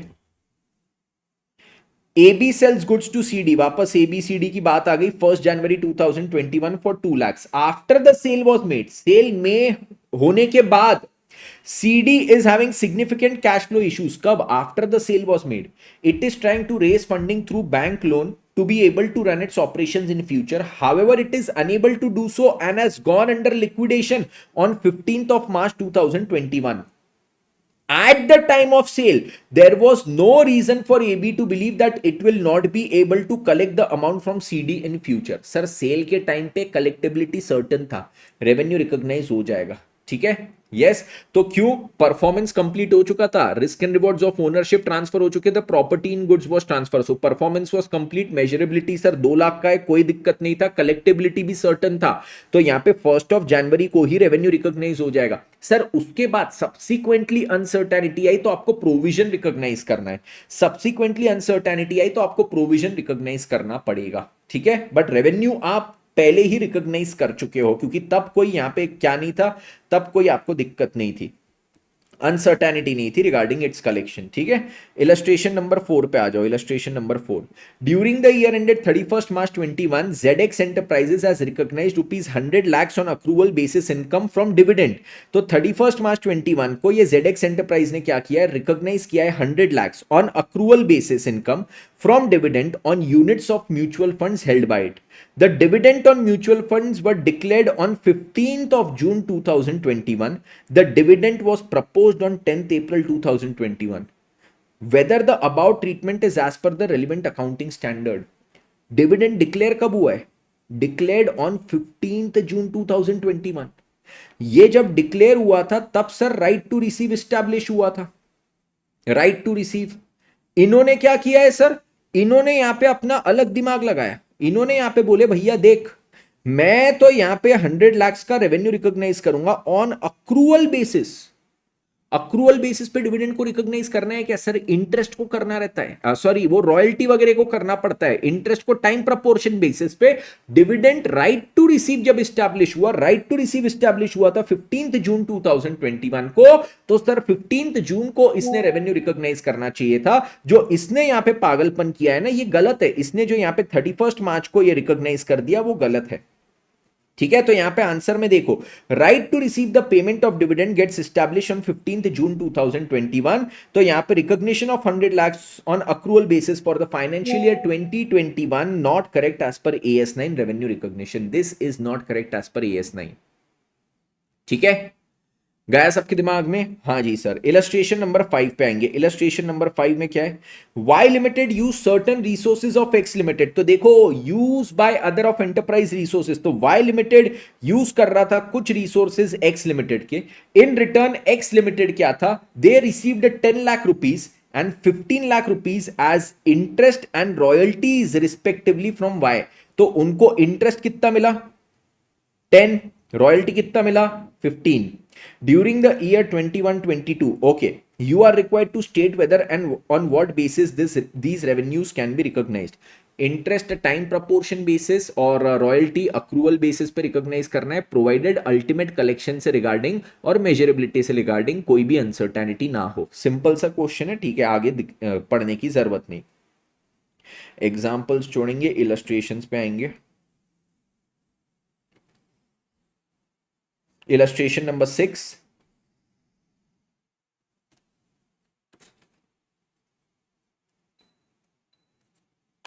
चलो इलस्ट्रेशन नंबर 6 पे आते हैं। यहां पे क्या चीज दी है, board of directors decided on 31/3/2022 to increase the sale price of certain items retrospectively. ये लोग ने क्या डिसाइड किया, सेल प्राइस को रेट्रोस्पेक्टिवली इंक्रीज करेंगे। मतलब आप लोग ने मेरी बैच लगाई, बैच खत्म हो गई, ठीक है, सब आपने बैच लगाया, बैच खत्म हो गया, उसके पहले की भी एक बैच बच्चों ने लगाई थी वो भी खत्म हो गई, सबकी फीस आ गई। अब मैं यहां पे डिसाइड करता हूं, हम अल्टीमेट सीए की बोर्ड यहां पे डिसाइड करते हैं कि भैया पिछले 2 बैच से रेट्रोस्पेक्टिवली फीस इंक्रीज करेंगे। वाह वाह। अब देखो ये हमने सर्विस दिया था, सर्विस तो कंप्लीट हो गया, performance is complete, already complete. Measurability हमने मेजर कर लिया, इस बैच में इतने बच्चे थे, इतना इंक्रीज होगा तो इतना पैसा आएगा, सेकेंड बैच में इतने बच्चे थे, इतना इंक्रीज होगा, इतना पैसा आएगा। कलेक्टेबिलिटी, मेरे को बताओ कौन सा बच्चा यहां पे देगा पैसा? कलेक्टेबिलिटी सर्टेन है कि नहीं? हाँ सर, कलेक्टेबिलिटी इज द इशू। तो यहां पे भी इस क्वेश्चन में कलेक्टेबिलिटी विल बी द इशू। तो ये क्या है, इन्होंने cell price of certain item retrospectively increase की फ्रॉम 1 जनवरी 22। आज की तारीख क्या है, 31/3/22। तो 3 महीने, पिछले 3 महीने की जितनी सेल थी वो पूरे 3 महीने की सेल की प्राइस रेट्रोस्पेक्टिवली रिवाइज हुई है। In view of this price revision with effect from 1 January 22, company has to receive 15 lakhs from its customers. देखो सेल हो चुका है तो परफॉर्मेंस इज कंप्लीट, मेजर कर सकते 15 lakhs, ठीक है। उसके बाद accountant can not make up his mind whether to include 15 lakhs in his sales for 21-22। Accountant को बताइए क्या 21-22 में 15 lakhs उसने इंक्लूड करना चाहिए क्या? बेटा यहां पे आपको अकाउंटेंट को ये चीज बोलना पड़ेगा, आपको यहां पे लिखना पड़ेगा कि इसका कलेक्टेबिलिटी इज द क्राइटेरिया, कि अगर कलेक्टेबिलिटी इसका अनसर्टन है, ठीक है, कलेक्टेबिलिटी इसका अनसर्टन है, तो हम उसको रेवेन्यू के तौर पे रिकॉग्नाइज नहीं कर सकते until and unless there is a certainty with regards to the ultimate collection. तो अगर वो उसको ऐसा लगता है कि भाई 100% सर्टन है तो रिकॉग्नाइज करो, अगर सर्टन नहीं है, there is uncertainty with regards to the ultimate collection, then they can not recognise revenue over year. Everybody clear with this? 100% clear? ठीक है, तो यहां पे इन्होंने भी देखो, if the company is able to assess the ultimate collection with reasonable certainty, only then additional revenue arising out of the set price revision may be recognised. If the company is, फिर next point बोलते हैं, if the company is not reasonably certain on ultimate collection of 15 lakhs from its customers in respect of sales made from 1st January to 31st March, it shall postpone recognition of revenue and disclose in the financial statements for the year 21-22 as per AS1। Revenue recognition तब नहीं करना, postpone करने का, differ कर देना जब तक आपको अल्टीमेट सर्टेनिटी ना आए, reasonable certainty as to the ultimate collection. Okay, yes, तो ये चीज है।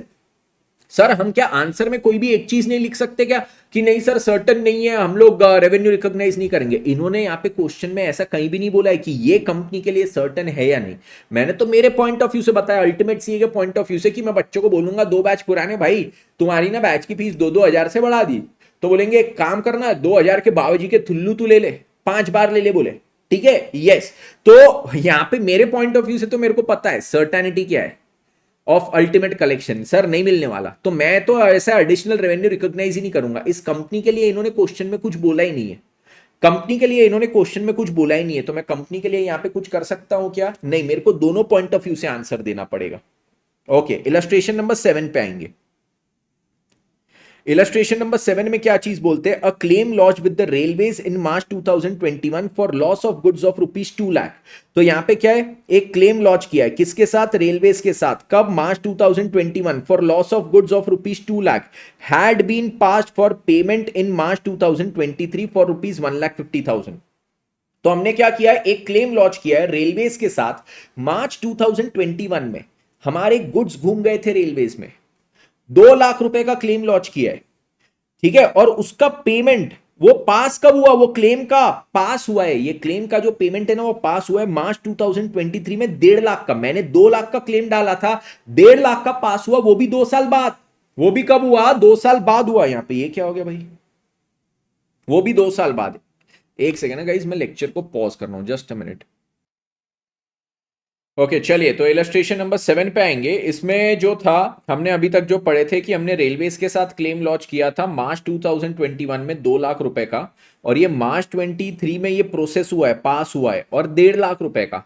बोलते नो एंट्री वॉज पास्ड, ठीक है, no entry was passed in the books of the company when the claim was launched. हमने जब क्लेम को लॉन्च किया था मार्च 2021 में, उस टाइम पे कंपनी की बुक्स में कोई भी एंट्री पास नहीं की थी। मतलब क्लेम के रिगार्डिंग कि हमको क्लेम मिलेगा, एक्सक्यूज मी, क्लेम मिलेगा तो इनकम होगी, वैसा कुछ भी हमने पास नहीं किया था, ठीक है।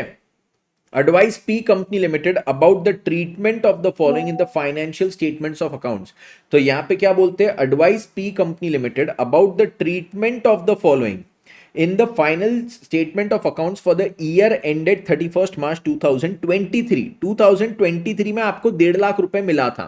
तो देखो, सबसे पहले अगर मैं 2021 फाइनेंशियल ईयर एंडिंग 31st मार्च 2021 में अगर क्लेम लॉन्च करता हूं और वो 2 साल बाद मेरे को मिल रहा है, और वो भी 2 लाख का लॉन्च करके मेरे को 1.5 लाख मिल रहा है, मतलब भैया अनसर्टेनिटी थी जब मैंने क्लेम लॉन्च किया था, उसके कलेक्शन को लेके अनसर्टेनिटी थी। तो उस साल जब अनसर्टेनिटी, ऑब्वियसली वो दिख रहा है तब अनसर्टेनिटी थी, तो 2021 31 मार्च को मैंने उसको रिकॉग्नाइज नहीं करना चाहिए था। वो रिकॉग्नाइज होना चाहिए था जब वो एक्चुअली आपको रिसीव हुआ है 2023 में एज रेवेन्यू, और कितना 1.5 लाख रुपए का ही आपका रिकॉग्नाइज होना चाहिए था। तो यहां पे ये लोग क्या बोलते हैं? as per AS9, revenue recognition states that ability to assess the ultimate collection with reasonable certainty is lacking at the time of raising any claim. तो जब मैंने क्लेम रेज किया था उस टाइम पे उसका कलेक्शन जो था वो उसकी सर्टेनिटी नहीं थी, ठीक है, that was lacking. Revenue recognition is postpone to the extent of uncertainty involve. तो जो मेरा रेवेन्यू रिकॉग्निशन है ना, this is postpone to the extent of uncertainty involve. When recognition of revenue is postponed due to the effect of uncertainties, it is considered as revenue for the period in which it is certain to be collected. तो हमने इसको किस period का revenue पकड़ना चाहिए? It is considered as revenue of the period in which it is certain to be collected. In this case, it may be assumed that collectibility of claim was not certain in the earlier periods. This is supposed from the fact that only 1,50,000 were collected against the claim of 2 lakh. तो हमने यहाँ पे बोला है कि इस question में हमने जब क्लेम लॉन्च किया था, रेस किया था, तब उसका कलेक्शन सर्टन नहीं था. ये अज्यूम हमने क्यों किया है? क्योंकि 2 लाख का हमने क्या किया था, क्लेम लॉन्च किया था, उसके अगेंस्ट में 1.5 लाख रुपए मिला, 2 साल बाद मिला. तो ये सारे फैक्ट्स हमको बताते हैं कि जब हमने क्लेम लॉन्च किया था at that time the collection was not certain. ठीक है, so this transaction can not be taken as a prior period item. ये खैर AS5 की बात हो गई. AS5 भी यहां पे आप लिंक कर सकते हो कि आपने क्या AS5 के अनुसार कोई प्रायर पीरियड की अकाउंटिंग करते वक्त इनकम या एक्सपेंस लिखने में कोई गलती की थी क्या? आप 31 मार्च 2021 में क्या कोई इनकम रिकॉग्नाइज करना चाहिए था जो तब नहीं कर रहे हो और अब कर रहे हो? अगर तब आपने करना चाहिए था, तब आपने करना चाहिए था और तब ना करते हुए आप अभी कर रहे हो रेवेन्यू रिकॉग्नाइज, तो फिर क्या होगा? तो फिर यहां पे आप उसको इस साल के P&L में as a prior period item show करोगे. इस साल के P&L में उसको कैसे शो करोगे? As a prior period item. ये चीज सभी को क्लियर? बट सर 31 मार्च 21 को हमारे पास क्या सर्टेनिटी थी? नहीं थी, अनसर्टन था कलेक्शन. तो क्या तब रेवेन्यू रिकॉग्नाइज होना चाहिए था? नहीं.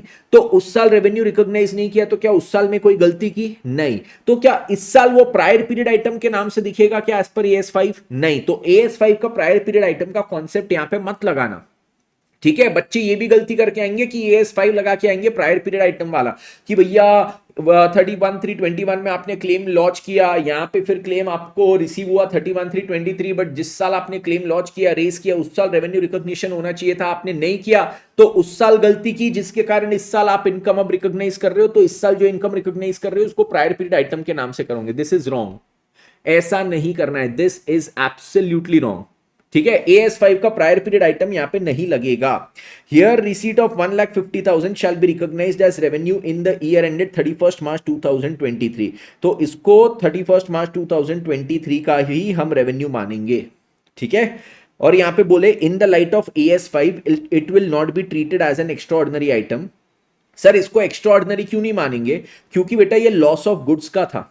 Loss of goods is business related. Extra ordinary item में वो चीजें आती है जो बिजनेस रिलेटेड नहीं होती है. ये क्या था? लॉस ऑफ गुड्स का था. This is business related. तो बिजनेस रिलेटेड चीजों को क्या आप यहां पे ऐसा दिखा सकते हो क्या कि it is an extraordinary item? नहीं सर. ये आग लगने के कारण आपको अगर इंश्योरेंस क्लेम मिला होता तो उसको आप एक्स्ट्रा ऑर्डिनरी में दिखाते थे. Loss of goods is business related. उसका जो क्लेम मिला उसको आप एक्स्ट्रा ऑर्डिनरी में नहीं दिखाओगे, उसको आप एक्सेप्शनल में जरूर दिखा सकते हो. अगर उसका नेचर, साइज, इंसिडेंस कुछ इस प्रकार है कि उसको अलग से डिस्क्लोज करके हमारे बिजनेस का परफॉर्मेंस ज्यादा अच्छे से हम समझा सकते, तो उसको एक्सेप्शनल में हम जरूर दिखा सकते. तो वो भी चीज इन्होंने आगे में यहां पे जरूर लिखा होगा. इन्होंने लिखा होगा when items of income expense within the profit or loss from ordinary activities are of such size, nature or incidence that their disclosure is relevant to explain the performance of the enterprise, the nature and amount of such item should be disclosed separately. Accordingly, the nature and amount of this item should be disclosed separately.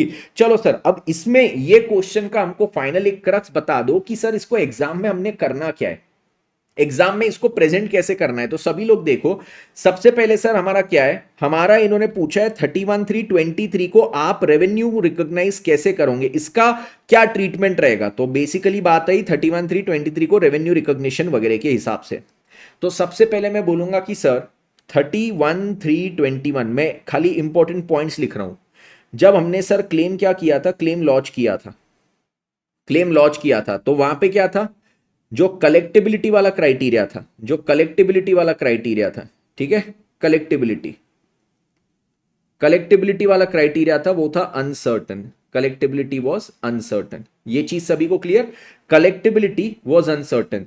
तो यहां पे कलेक्टिबिलिटी uncertain है तो 31(3)(21) में revenue recognition नहीं होगा, यहां पे रेवेन्यू रिकॉग्निशन नहीं होगा, ठीक है, रेवेन्यू रिकॉग्निशन नहीं होगा।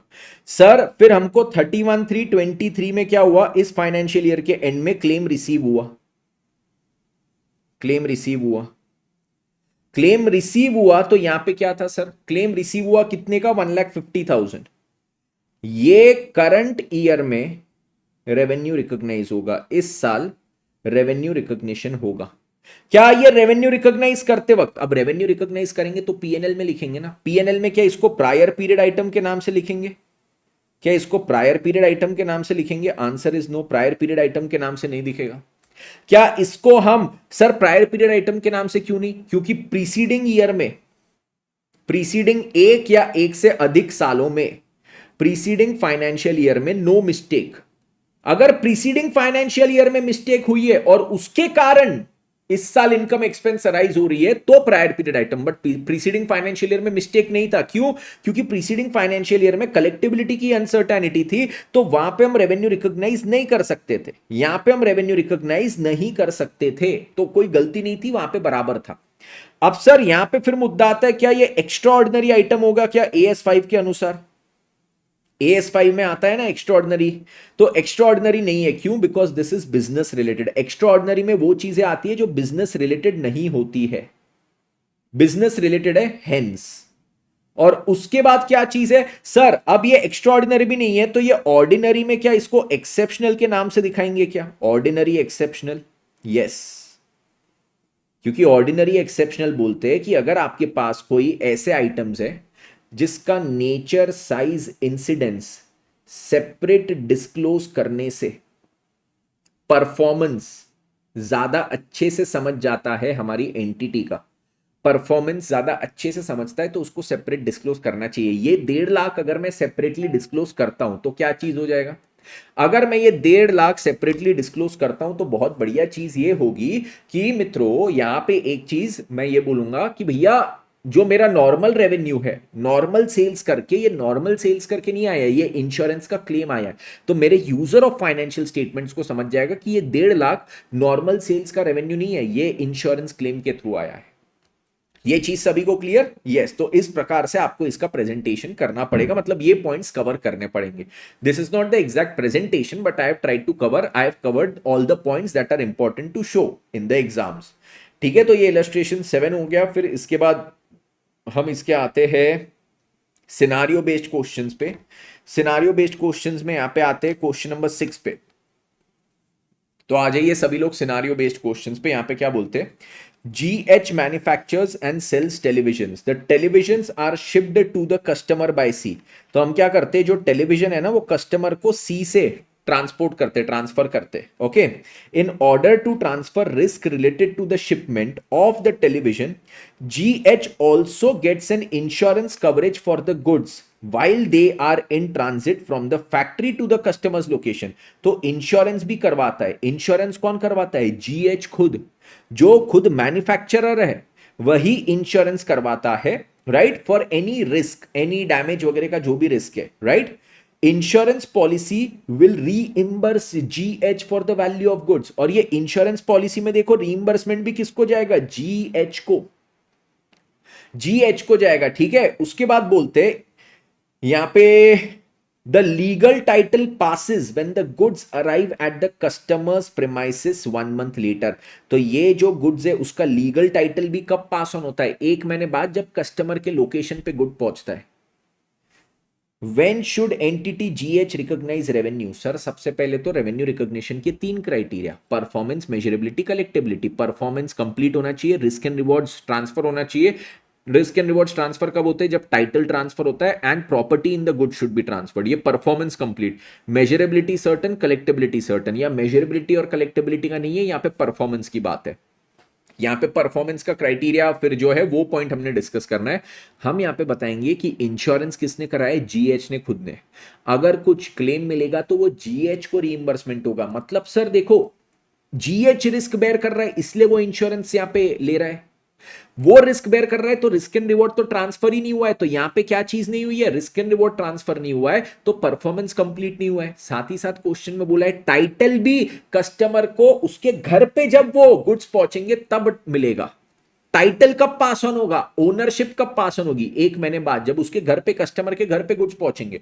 तो तब तक तो owner is effectively GH only, क्योंकि रिस्क रिवॉर्ड्स उसके पास है, टाइटल भी उसके पास है। परफॉर्मेंस तो कंप्लीट ही नहीं हुआ, परफॉर्मेंस कंप्लीट ही 1 महीने बाद होगा जब वो कस्टमर के घर पे गुड्स पहुंचेंगे। तो यहां पे revenue recognition should be 1 month later when the goods reach the house, the home of the customer. ये चीज क्लियर, ये चीज क्लियर, ये एक अच्छा क्वेश्चन है। ठीक है, ये हमने जो रेलवे वाला किया वो भी अच्छा क्वेश्चन, ये भी एक अच्छा क्वेश्चन है। ठीक है, नेक्स्ट पॉइंट ये लोग बोलते हैं फॉलोइंग इंफॉर्मेशन ऑफ मेघना लिमिटेड इज प्रोवाइडेड। मेघना लिमिटेड की कुछ इंफॉर्मेशन दी है। Goods of 60,000 were sold on 20th मार्च 2022। तो इन्होंने क्या किया है, 60,000 के गुड्स बेचा है। कब बेचा है, 20th मार्च को। But at the request of the buyer these were delivered on 10th April. हमने रेवेन्यू कब रिकॉग्नाइज करना चाहिए, क्या 21-22 में करना चाहिए या 22-23 में करना चाहिए? सर हम तो रेवेन्यू 21-22 में ही रिकॉग्नाइज करेंगे। क्यों? क्योंकि सर गुड्स वर सोल्ड, तो हम बोलेंगे परफॉर्मेंस कंप्लीट हो गया, रिस्क एंड रिवॉर्ड्स ट्रांसफर हो गया, टाइटल ट्रांसफर हो गया, प्रॉपर्टी इन गुड्स, यहां पे sir property in goods transfer नहीं हुआ है। ठीक है, तो सर यहां पे देखो क्या है, सेल हो चुका है, यस, मतलब गुड्स आर आइडेंटिफाइबल, मैन्युफैक्चर्ड है, identifiable, ready for delivery, yes, title pass हो चुका है, yes, there is every expectation that delivery will be made, yes. Seller के एंड से जो 3 पॉइंट थे वो कंप्लीट। और चौथा पॉइंट एक बायर के एंड से था, बायर ने रिक्वेस्ट की है क्या? हाँ सर, बायर ने रिक्वेस्ट की है कि ये भैया रिक्वेस्ट ऑफ द बायर की डिलीवरी 10 अप्रैल को करना। तो क्या 10 अप्रैल तक मैं रुकूंगा क्या रेवेन्यू रिकॉग्निशन के लिए? नहीं, मैं 20 मार्च को ही कर लूंगा। मतलब सर मेरा रेवेन्यू रिकॉग्निशन होगा 21-22 में। ये कौन सा केस है? बिल एंड होल्ड सेल्स वाला जो हमने पढ़ा है, बिल एंड होल्ड सेल्स का केस है। नेक्स्ट चीज इसके बाद बोलते on 15th January 2022 goods of 1,50,000 were sent on consignment basis of which 20% of the goods unsold are lying with the consignee as on 31st March 22। तो बोले 15th January 2022 goods of 1,50,000 were sent on consignment basis. तो 1,50,000 के जो goods है ना वो consignment basis पे यहां पे क्या कर रहे हैं, ये लोग ने भेजे 15th January, okay, of which 20% of the goods unsold are still with the consignee as on 31st March 22। तो मेरे को बताओ 31st March 22 को कितना आपने रेवेन्यू रिकॉग्नाइज करना चाहिए? सर देखो 1,50,000 के गुड्स भेजा है, किसको? कंसाइनी को। कंसाइनी को मैंने गुड्स भेजा तो क्या वो एक्चुअली मैंने रिस्क एंड रिवॉर्ड ट्रांसफर किया क्या? नहीं सर, वो आप ही के गुड्स है। रिस्क एंड रिवॉर्ड ट्रांसफर हो गया जब कंसाइनी ये थर्ड पार्टी को आगे बेचेगा। तो यहां पे क्या चीज है, ये 1,50,000 were sent on consignment of which 20% are unsold with the consignee on 31/3। मतलब 1,50,000 का 80% सेल्स हो चुका है। तो ये मैं यहां पे क्या करूंगा, ये 1,20,000 रेवेन्यू रिकॉग्नाइज करूंगा। इतने का रिस्क एंड रिवॉर्ड ट्रांसफर हो चुका है, प्रॉपर्टी ट्रांसफर हो चुका है और टाइटल पास हो चुका है, तो परफॉर्मेंस कंप्लीट हो गया है, मेजरेबिलिटी और कलेक्टेबिलिटी की अनसर्टेनिटी नहीं है, तो 1,20,000 का मैं यहाँ पे रेवेन्यू रिकॉग्नाइज करूंगा। Point number 3, 1,20,000 worth of goods, यहां पे क्या बोलते हैं? ठीक है, 1,20,000 worth of goods were sold on approval basis on 1st December। तो यहां पे क्या है, इसको हमने सेल ऑन अप्रूवल किया है। कितना? 1,20,000 worth of goods sale on approval, कौन सी तारीख को? 1st December 2021। Period of approval कितना था? 3 months, after which they were considered sold. तो 3 महीने में आप अप्रूवल दे सकते थे या रिजेक्ट कर सकते थे। तो दिसंबर, जनवरी, फरवरी एंड तक आपके पास समय था रिजेक्ट करने के लिए। Buyer sent approval for 75% goods on 31st January। 31st January को 75% तो अप्रूव कर दिया है, एंड नो अप्रूवल और disapproval received for the remaining goods till 31st March। Sir 31st March तक बचे हुए 25% का उसने अप्रूवल भी नहीं दिया और उसको रिजेक्ट भी नहीं किया। सर रिजेक्ट करने का समय था 28 फरवरी। 28 फरवरी तक अगर उसने रिजेक्ट नहीं किया है तो मैं उसको सोल्ड मान लूंगा। तो सर 75% तो अप्रूव्ड है, वो तो मैं सोल्ड मानूंगा ही मानूंगा, उसका रेवेन्यू रिकॉग्नाइज करूंगा। बचे हुए 25% का भी मैं क्या करूंगा, यहाँ पे रेवेन्यू रिकॉग्नाइज कर ही दूंगा। बचे हुए 25% का भी मेरा यहाँ पे रेवेन्यू रिकॉग्निशन हो जाएगा। बोलते apart from the above, company has made cash sales of 7,80,000, ठीक है, gross trade discount 5% was allowed on cash sales. तो सर यहां पे क्या हो जाएगा सर, 7,80,000 के गुड्स थे जिसपे 5% ट्रेड डिस्काउंट था, तो सर 7,41,000 का क्या है यहां पे रेवेन्यू रिकॉग्नाइज होना चाहिए, 7,41,000 का रेवेन्यू रिकॉग्निशन यहां पे होना चाहिए। Everybody clear with this? Yes sir. चलो अब यहां पे क्या चीज है, ये हो गया मेरा 7,41,000 डन सर। तो ये क्वेश्चन अपना हो गया। क्वेश्चन 8 पे आएंगे। क्वेश्चन 8 में ये लोग क्या बोलते हैं, क्वेश्चन 8 में बोलते हैं for the year ended 31st March 2021 KY Enterprises has entered into following transactions। तो KY Enterprises कुछ transactions में enter हुआ है। On 31st March 2021, KY supplied 2 machines to its customers ST। KY ने 2 मशीन अपने कस्टमर को सप्लाई किए। Both machines were accepted by ST on 31st March 21। Machine was a machine that was routinely supplied by K1 to many customers and the installation process was very simple। तो machine 1 routine supply होता था, installation process भी simple। machine one was installed on 2nd April। ये इसका installation तो simple था ना, हाँ सर इसका installation बहुत simple था। और ये कब सेल हुआ था सर, इसका एक्चुअल सेल का तारीख इन्होंने बोला था 31/3, तो 31/3 को सोल्ड था।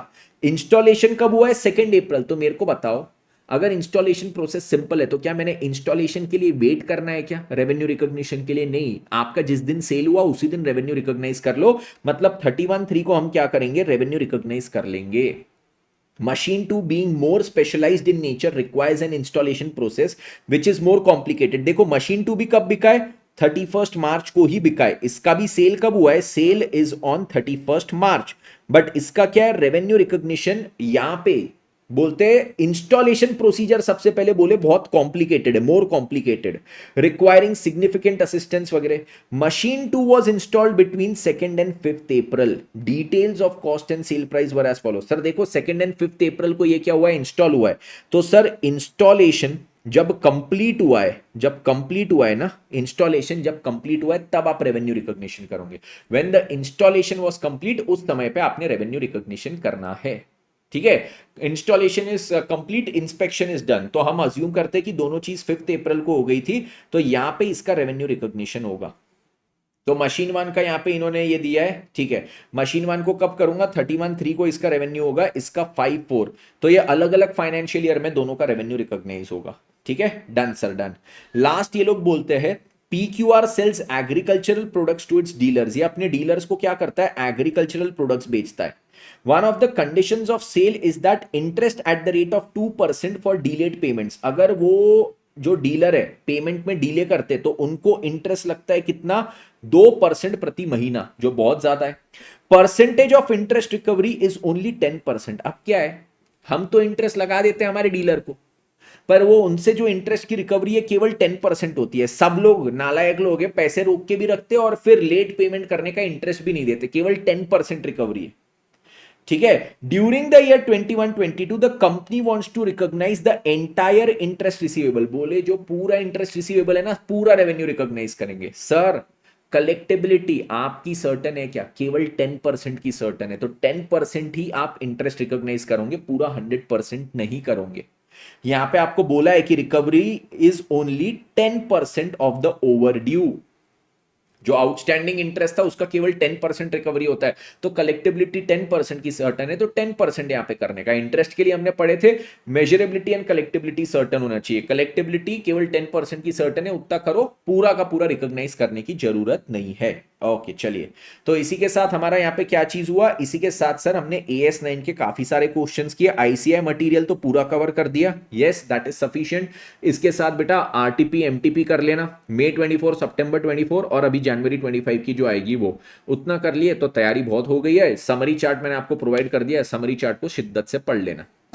ओके मित्रों, तो चलिए यहां पे अब हम लोग क्या करते हैं, AS9 को हमारा पूरा वाइंड अप करते हैं। AS9 की हो चुकी है लॉजिकल पढ़ाई विद तेजा भाई। अगले हम लोग सेशन में मिलेंगे नेक्स्ट AS के साथ, उसको भी पूरा लॉजिकली पढ़ेंगे और मचाते रहेंगे लाइफ में इसी तरह हमारे अकाउंटिंग स्टैंडर्ड प्रीमियर लीग के साथ। तो बस पढ़ो जोरदार तरीके से, मचाओ जीवन में, January 25 में फोड़ के आना है। Thank you so much everybody, take care, bye bye, मिलते हैं नेक्स्ट सेशन में।